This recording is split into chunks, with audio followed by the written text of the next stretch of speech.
दोस्तों नमस्कार, स्वागत है आप सभी का यूट्यूब के आपके अपने इस परफेक्ट सॉल्यूशन चैनल में। दोस्तों मैं फिर से हाजिर हूँ एक नए विषय के साथ। आज हम बात करने वाले हैं एमपी रोजगार पोर्टल के बारे में। आज हम बात करने वाले हैं उन कैंडिडेट्स की जो मध्य प्रदेश के मूल निवासी नहीं हैं और रोजगार पोर्टल पर अपना पंजीयन करना चाहते हैं। किस प्रकार से वो जो है अपना रोजगार पोर्टल पर पंजीयन कर सकते हैं, क्योंकि आप सभी को पता होगा जब आप एमपी की जॉब्स के लिए अप्लाई करते हैं वहां पर जो है रोजगार पंजीयन का नंबर आपको एंटर करना होता है। उस स्थिति में जो मध्य प्रदेश के मूल निवासी हैं उनका तो रोजगार पंजीयन हो जाता है, लेकिन अदर स्टेट्स वालों का जो है रोजगार पोर्टल पर पंजीयन नहीं हो पाता या वो जो है इंफॉर्मेशन के कारण रोजगार पंजीयन नहीं कर पाते हैं। आज मैं इस वीडियो में आपको बताने वाला हूँ किस प्रकार से जो है आप एमपी रोजगार पोर्टल पर अपना रजिस्ट्रेशन कर सकते हैं यदि आप जो है मध्य प्रदेश के मूल निवासी नहीं है, किसी अदर स्टेट से बिलोंग करते हैं तब। तो चलिए दोस्तों शुरू करते हैं। और हाँ, यदि आप लोग हमारे चैनल पर नए हैं प्लीज इस चैनल को अभी सब्सक्राइब कर लीजिए और बेल के आइकन को भी दबाना ना भूलें, जिससे कि नेक्स्ट वीडियो का नोटिफिकेशन जो है आपको सबसे पहले मिलता रहे। सबसे पहले तो आपको जो है एमपी रोजगार पोर्टल की वेबसाइट ओपन कर लेना है mprojgar.gov.in। ये वेबसाइट की लिंक जो है वीडियो के डिस्क्रिप्शन बॉक्स में भी दे दूंगा, वहां से आप डायरेक्ट इसको ओपन कर लीजिएगा। इस वेबसाइट पर कुछ इस प्रकार का इंटरफेस जो है आपको देखने को मिलेगा। यहाँ आपको राइट हैंड साइड पर पंजीयन करे का ऑप्शन देखने को मिलेगा, इस पे आपको क्लिक करना है। तो यदि आप अदर स्टेट से बिलोंग करते हैं तो यहाँ जो है समग्र आईडी अपडेट के लिए बोला जाएगा, तो इसको आपको इग्नोर करना और पंजीयन करे पे क्लिक करना है। उसके बाद जो है आपके सामने एक न्यू वेबसाइट ओपन होगी। यहाँ आपको एक रजिस्ट्रेशन करना है। पहले आपको यहाँ फर्स्ट नेम एंटर करना है, उसके बाद यहाँ लास्ट नेम, मोबाइल नंबर जो आपका चालू है वो यहाँ पे एंटर करें, क्योंकि अभी ओटीपी जो है आप जैसे ही सबमिट करेंगे तो आपके मोबाइल नंबर पर एक ओटीपी मिलेगा, वो आपको यहाँ एंटर करना है। ईमेल आईडी कंपलसरी नहीं है, यदि आपके पास ईमेल आईडी नहीं है तो आप इसको ब्लैंक भी छोड़ सकते हैं। उसके बाद यहाँ आपको पासवर्ड बना लेना है।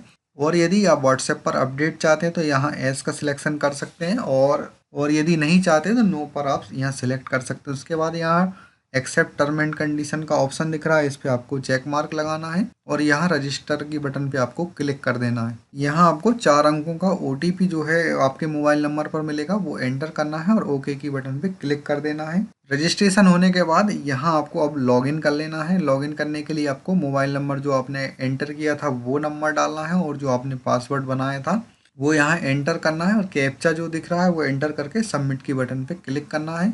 लॉगिन करने के बाद कुछ इस प्रकार का फॉर्म जो है आपके सामने ओपन होगा। तो यहाँ आपको फर्स्ट नंबर पर पूछा जाएगा क्या आप मध्य प्रदेश के मूल निवासी हैं या नहीं, तो यहाँ आपको नो सिलेक्ट करना है। यदि यहाँ एस सिलेक्ट करेंगे तो फिर जो है आपको समग्र आईडी एंटर करना कंपलसरी हो जाएगा, तो यहाँ आपको नो ही सिलेक्ट रहने देना है।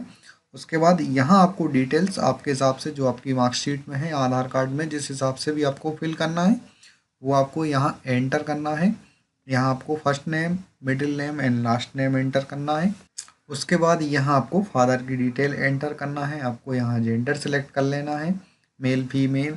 उसके बाद यहाँ जो है मैरिटल स्टेटस, आपकी शादी हुई है या नहीं हुई है वो आपको यहाँ सेलेक्ट करना है। डेट ऑफ बर्थ यहाँ आपको एंटर करना है। यहाँ जो भी आपकी डेट ऑफ बर्थ है वो आप यहाँ सिलेक्ट कर सकते हैं। डेट ऑफ बर्थ सिलेक्ट करने के बाद यहाँ आपको रिलीजन सेलेक्ट करना है, आप किस धर्म से जो है बिलोंग करते हैं वो आपको यहाँ सेलेक्ट करना है। और यहाँ कैटेगरी जो है general category, OBC, SC, ST, आप जिस कैटेगरी से बिलोंग करते हैं वो यहाँ आपको सिलेक्ट करना है। कैटेगरी सिलेक्ट करने के बाद यहाँ आपको एक ऑप्शन पूछा जाएगा पसंदीदा क्षेत्र का, तो यहाँ आपको apprentice training, employment, self employment, इसमें से आपको एक चूज़ करना है, कुछ भी आप यहाँ चूज़ कर सकते हैं। उसके बाद जो है आपको यहाँ एड्रेस फिल करना है। तो एड्रेस में जो है आपको मध्य प्रदेश का ही एड्रेस फिल करना होगा, क्योंकि यहाँ आपको जो है एक डिस्ट्रिक्ट चूज़ करना होगी जहाँ एम्प्लॉयमेंट एक्सचेंज का जो रोजगार कार्यालय होता है उसका जो है आपको यहाँ नंबर मिलेगा। क्योंकि यदि कोई दिक्कत आती है, कोई करेक्शन कराना है तो आपको उसी डिस्ट्रिक्ट में जाके जो है करेक्शन कराना होगा।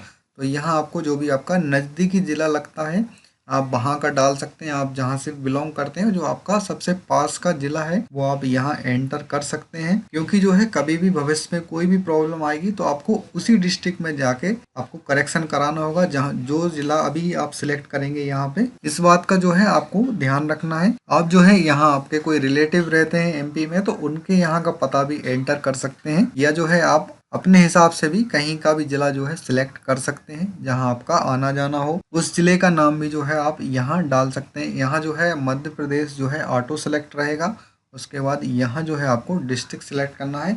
जो भी आपका डिस्ट्रिक्ट पास का है वो आप यहाँ सिलेक्ट कर लीजिए। उसके बाद यहाँ जो है रोजगार कार्यालय ऑटोमेटिक आ जाएगा। और उसके बाद यहाँ आपको लोकल बॉडी सिलेक्ट करना है।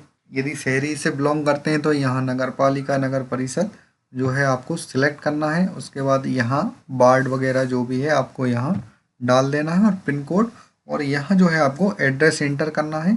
एड्रेस फिल करने के बाद यहाँ जो है आपसे पूछा जाएगा कि आवेदक जो है निःशक्त जन है क्या, हैंडीकैप्ड अगर कोई है तो यहाँ आप उसका सिलेक्शन कर सकते हैं। और जो भी कोटा लगता है वो आप यहाँ पे सिलेक्ट कर लीजिए। और यहाँ यदि आप जॉब में हैं तो वो आप यहाँ पे पूछा जाएगा क्या आप जो है किसी संस्था में कार्यरत हैं, तो एस और नो यहाँ आपको सिलेक्ट करना है।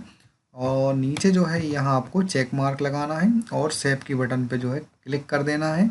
और यदि आप जो है फ़ोटो आपका लगाना चाहें तो यहाँ ऊपर जो है आप फ़ोटो भी यहाँ अपलोड कर सकते हैं। यहाँ जो है 20 KB तक का जो है फ़ोटो आप अपलोड कर सकते हैं। उसके बाद जो है आपको सेव की बटन पे क्लिक करना है। जैसे ही आप सेव की बटन पे क्लिक करेंगे तो यहाँ सक्सेसफुल का मैसेज जो है आपको देखने को मिलेगा।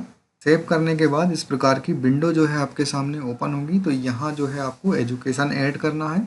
तो जब आप एजुकेशन ऐड करेंगे तो यहाँ आपको सबसे पहले आपकी हाईएस्ट एजुकेशन ऐड करना है। जो भी आपकी उच्चतम पढ़ाई है वो आपको सबसे पहले ऐड करना है। और उसके बाद आपको घटते क्रम में जो है आपकी एजुकेशन ऐड करना है। तो चलिए दोस्तों ऐड कर लेते हैं एजुकेशन को। तो सबसे पहले यहाँ योग्यता का स्तर आपको चूज़ करना है। तो यहाँ आपने कौन सी पढ़ाई की है वो यहाँ सेलेक्ट कर लेना है। जैसे मैं 12th की डिटेल्स यहाँ एंटर कर रहा हूँ। यहाँ 12th स्टैंडर्ड। उसके बाद योग्यता में जो है यहाँ 12th। यदि किसी ने पुराने समय में 11th पास की है तो वो यहाँ 11 सेलेक्ट कर सकता है। और उसके बाद यहाँ सब्जेक्ट पूछा जाएगा किस सब्जेक्ट से जो है आपने पास आउट किया है, तो वो आपको यहाँ सेलेक्ट करना है। उसके बाद यहाँ फिर से जो है एक बार आपसे सब्जेक्ट पूछा जाएगा। सब्जेक्ट एंटर करने के बाद यहाँ जो है आपको बोर्ड पूछा जाएगा, किस बोर्ड से जो है आपने पास किया है वो आपको यहाँ सिलेक्ट करना है। और यहाँ जो है पासिंग ईयर आपको सिलेक्ट कर लेना है, कब आपने जो है पास किया था। पासिंग ईयर के बाद यहाँ जो है डिवीज़न आपको फर्स्ट सेकंड थर्ड जो भी डिवीज़न है वो आपको यहाँ सिलेक्ट करना है। और यहाँ जो है योग्यता जोड़ने का ऑप्शन दिख रहा है, इस पर आपको क्लिक करना है। और यहाँ जो है सक्सेसफुल का आपको मैसेज देखने को मिलेगा, तो ओके की बटन पे क्लिक कर देना है। यहाँ जो है हमारी एक एजुकेशन यहाँ ऐड हो गई। इसी प्रकार जो है यदि आपने और जो कोर्सेज किए हुए हैं वो सभी ऐड कर सकते हैं। उसके बाद यहाँ जो है आपको फाइनल सेव की बटन दिख रही है, इस पर आपको क्लिक करना है। यहाँ आपसे पूछा जाएगा कि आप लास्ट बार जो है इसको सेव करना चाहते हैं, तो यहाँ आपको एस की बटन पे क्लिक कर देना है। और यहाँ जो है आपका पंजीकरण नंबर सफलतापूर्वक दर्ज हो चुका है, इस प्रकार का मैसेज आपको देखने को मिलेगा। यहाँ ओके की बटन पे क्लिक कर देना है। ये जो है हमारा रोजगार पंजीयन कंप्लीट हो गया है। यहाँ आप रजिस्ट्रेशन नंबर देख सकते हैं, यहाँ आपको रजिस्ट्रेशन डेट देखने को मिलेगी। इसको स्क्रॉल करेंगे यहाँ नीचे आपको नेक्स्ट रिन्यूअल डेट आपको यहाँ देखने को मिलेगी। इसके प्रिंट आउट के लिए यहाँ ऊपर आपको प्रिंट का ऑप्शन देखने को मिलेगा, इसका आपको प्रिंट आउट निकाल लेना है। इस प्रकार जो है आप बड़ी आसानी से रोजगार पंजीयन कर सकते हैं अपना आपके मोबाइल लैपटॉप या पीसी से। दोस्तों वीडियो कैसा लगा इसके बारे में अपनी राय वीडियो के कमेंट बॉक्स में ज़रूर दें। और यदि वीडियो पसंद आए तो लाइक कमेंट एंड शेयर करना ना भूलें। चैनल को सब्सक्राइब करना बिल्कुल ना भूलें। और ये वीडियो को ज़्यादा से ज़्यादा शेयर करें, इससे कि इन्फॉर्मेशन ज़्यादा से ज़्यादा लोगों तक पहुंच सके। आज के लिए बस इतना ही, मिलेंगे एक अगली वीडियो में, तब तक के लिए गुड बाय।